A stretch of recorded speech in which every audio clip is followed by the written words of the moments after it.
Hello guys, welcome back to my channel. बहुत बहुत स्वागत है आप लोग को मेरे चैनल यूट्यूब स्टडी 2.0 पे। मैं हूं दिनेश और आज मैं आप लोगों के बीच पॉलिटिकल साइंस का पीस्ट इंडिया एक्ट 1784 का जो आया था उसके बारे में आज हम लोग पढ़ने वाले हैं। इससे पहले हम लोग रेगुलेटिंग एक्ट 1773 का पढ़ चुके हैं, तो अगर आप नहीं देखे होंगे उस वीडियो को तो आपको डिस्क्रिप्शन बॉक्स में लिंक मिल जाएगी, आप उसे ज़रूर जाके देखें ताकि आपको पॉलिटिकल साइंस मतलब कि आपको पूरा से समझ में आए। शुरू से मैंने ईस्ट इंडिया कंपनी जब से भारत आई व्यापार के मामले में तब से मैं स्टार्ट किया हूँ, तो आपको बहुत अच्छी तरह से समझ में आएगी। उस वीडियो को ज़रूर देखें। तो आज हम लोग पढ़ेंगे क्या, जब ईस्ट इंडिया कंपनी जब आई तो उसको चलाने के लिए, सही तरीक़ा से चलाने के लिए रेगुलेटिंग एक्ट 1773 में लाया था, मतलब एक नियम कानून लाया, लेकिन उसमें भी कुछ कमियां रह गई, ठीक है, जिसमें सही तरह से संचालित नहीं हो सका ईस्ट इंडिया कंपनी। तो उसी को कमियों को दूर करने के लिए एक ब्रिटिश संसद ने एक संशोधित अधिनियम लाया। एक संशोधित अधिनियम लाया मतलब कि उस कमियों को दूर करे, उसके लिए एक संशोधित अधिनियम लाया। कब आया था? 1781 ईस्वी में। तो 1781 ईस्वी का जो अधिनियम था वो मुख्य रूप से रेगुलेटिंग एक्ट 1773 का जो कमियों को बच गया था उसको दूर करने का था। और इस एक्ट को मतलब कि 1781 के संशोधित अधिनियम को इस एक्ट ऑफ सेटलमेंट के भी नाम से जाना जाता है। एक्ट ऑफ सेटलमेंट के नाम से भी जाना जाता है। तो इसके बारे में ज़्यादा जिक्र नहीं है, सिर्फ इसको रेगुलेटिंग एक्ट 1773 की कमियों को दूर करने के लिए संशोधित अधिनियम था। अब इसके बाद जो है वो हमारा मुख्य है। इसके बाद जो अधिनियम आया, मतलब कि जब कंपनी अब धीरे धीरे भारत में ज़्यादा ग्रो हो गई तो अब संभाल पाना, नियंत्रण कर पाना मुश्किल हो रहा था, जिसके कारण पीस्ट इंडिया एक्ट, ठीक है, पीस्ट इंडिया एक्ट जो 1784 ईस्वी में पारित किया गया। तो याद रखेंगे कि पीस्ट इंडिया एक्ट 1784 ईस्वी में पारित किया गया और इसमें जो मुख्य बातें वो सारे हम लोग पढ़ेंगे। तो पीस्ट इंडिया एक्ट में क्या है कि इसने जो है कंपनी के राजनीतिक और वाणिज्यिक कार्यों को पृथक पृथक कर दिया। मतलब कि राजनीतिक और वाणिज्यिक मतलब कि व्यापार, ठीक है। तो राजनीतिक और देखो अब क्या किया था कि ईस्ट इंडिया कंपनी शुरू में व्यापार कर रहे थे, लेकिन धीरे धीरे जब बंगाल, उड़ीसा और बिहार को जब अपने क्षेत्र में कर लिया था तो इन लोग अब राजनीति भी करने लगा था। तो राजनीतिक और कोई भी आदमी राजनीति भी करता था, वही आदमी व्यापारिक भी करता था। तो उसको क्या किया कि पीस्ट इंडिया एक्ट जो 1784 में आया, इन कार्यों को अलग अलग कर दिया। मतलब कि राजनीति को अलग कर दिया, व्यापारिक को अलग कर दिया, ठीक है। अब इसी के लिए क्या ध्यान से देखेंगे, अर्थात हम कह सकते हैं कि व्यापारियों के लिए व्यापारी कार्य के निर्देशक मंडल जो हम लोग बोर्ड ऑफ डायरेक्टर्स, ये बोर्ड ऑफ डायरेक्टर जो 1773 के रेगुलेटिंग एक्ट में एक संगठन समिति बना था, उसके अधीन में देखो पहले क्या था, बोर्ड ऑफ डायरेक्टर ही व्यापारिक का भी संभालता था और राजनीतिक भी संभालता था, लेकिन अब बड़ा फैल गया था तो ये संभाल पाना मुश्किल हो रहा था। तो जब पीस्ट इंडिया एक्ट जब 1784 में आया तो राजनीतिक और व्यापारिक कार्यों को अलग कर दिया।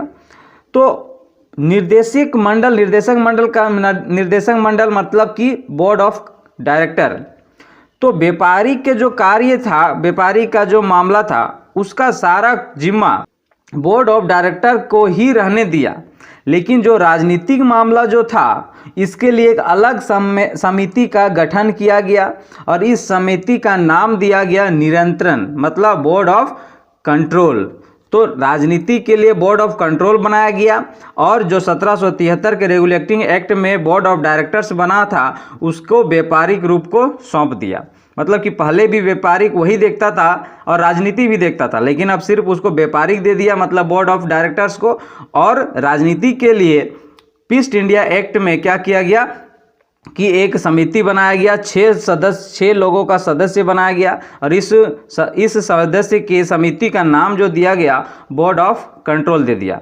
तो बोर्ड ऑफ के कंट्रोल के अधीन कौन आ गया? राजनीतिक आ गया और बोर्ड ऑफ डायरेक्टर के अधीन व्यापारिक कार्यक्रम आ गए। तो ये चीज़ आप ध्यान देंगे और यहीं से ईस्ट इंडिया एक्ट 1784 के ही अधिनियम से एक द्वैत शासन का व्यवस्था शुभारंभ हुआ, मतलब कि शुरुआत हुई थी। यहीं से याद रखें, ये क्वेश्चन कई बार कहा है कि द्वैत शासन मतलब कि दो प्रकार के नियम रहेगा। जैसे कि अब यहाँ पे दो प्रकार के नियम चल रहा है कि राजनीतिक के लिए अलग और व्यापारी के लिए अलग, तो यहाँ पर ही द्वैत शासन चलने लगा था। तो याद रखेंगे, कई बार क्वेश्चन आता है कि ब्रिटिश द्वारा द्वैत शासन कब लागू किया गया था। तो कब लागू किया गया था? तो ईस्ट इंडिया एक्ट 1784 में लागू किया गया था। तो ये चीज याद रखेंगे कि 1784 में ईस्ट इंडिया एक्ट में लागू किया था। एक्ट मतलब क्या होता है? नियम कानून, ठीक है, चीज याद रखेंगे।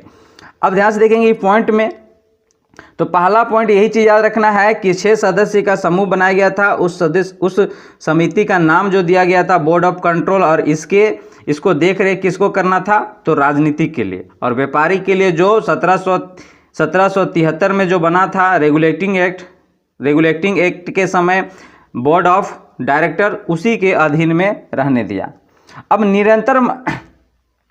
निरंतर मंडल, ठीक है, निरंतर मंडल जो बोर्ड ऑफ कंट्रोल, या मंडल है, निरंतर मंडल जो बोर्ड ऑफ कंट्रोल को यह शक्ति थी कि वह ब्रिटिश, ध्यान समझेंगे इस पॉइंट को, ध्यान समझेंगे कि निरंतर मंडल मतलब कि बोर्ड ऑफ कंट्रोल को यह शक्ति था कि शक्ति उसका क्या क्या था? तो शक्ति था कि वह ब्रिटिश नियंत्रण भारत में, मतलब कि ब्रिटिश जहां जहां नियंत्रण कर लिया था भारत में, सभी नागरिक और सैन्य सरकार व राजस्व मतलब कि आय की गतिविधियों, मतलब कि जांच पड़ताल का अधीक्षण करेगा, मतलब कि देखभाल करेगा, ठीक है, ये चीज याद रखेंगे, ये शक्ति था उसको। और इस प्रकार यह अधिनियम जो है 2 कारणों से महत्व था, ठीक है। ये कारण क्या था कि 2 महत्व से कारण था। पहला क्या था? भारत में कंपनी के अधीन जो कंपनी जो जहाँ जहाँ भारत के क्षेत्र में जहाँ जहाँ कंपनी अब उसका कब्जा कर लिया था, तो पहली बार ब्रिटिश आधिपत्य का क्षेत्र कहा गया। मतलब कि ध्यान समझेंगे कि पहली बार जो भारत में जो कंपनी जो क्षेत्र को वो अपने गुलाम में कर लिया था, मतलब अपने क्षेत्र में ले लिया था, उस क्षेत्रों को ब्रिटिश आधिपत्य कहा गया।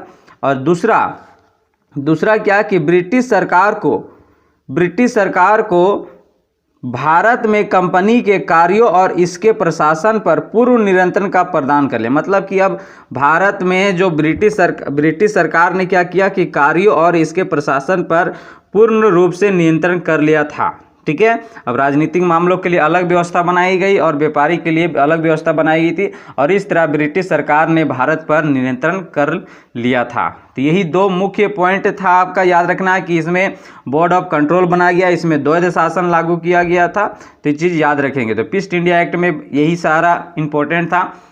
तो मिलेंगे हम लोग नेक्स्ट एक्ट के साथ, मिलते हैं नेक्स्ट वीडियो में। तब तक के लिए गुड बाय। और जो नए व्यूअर्स हैं वो चैनल को सब्सक्राइब जरूर कर देंगे। Good bye.